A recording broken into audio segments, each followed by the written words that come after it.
На мен се случи, собственик съм на пункт и работех 5 години. За годишни технически прегледи, да. Изтече на 5 години се подновяват разрешителните. Изготвихте си документите? Изготвих абсолютно всичко.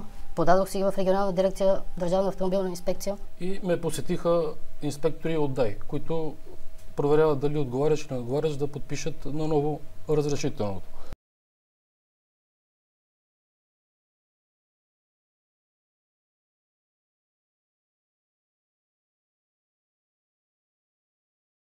Ми се обадиха след една седмица по телефона и ми казаха, че аз не отговарям и не може да ми се издаде. На кои точно изисквания не отговаряте? Какви бяха мотивите за отказ? Аз не можах да разбера. Той каза, че аз не съм строеж. Те ми казват, че аз не съм строеж, моето не е строеж.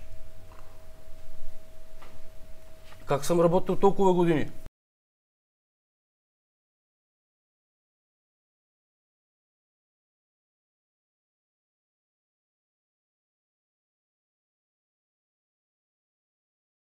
Не съм строеж и не отговарям на началник ми се обади. Първо го попитах, кой си ти? Той ми каза, никой. Как може никой да ми се обади по телефона?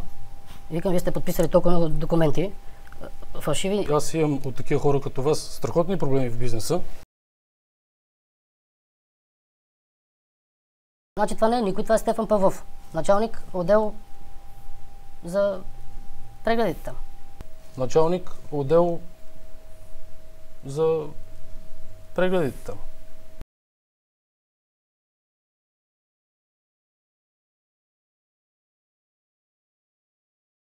В момента държите хората какво на заплата в пункта, не ги държа на заплата, как? но просто плащам осигуровки на тези хора. Аз какво да направя?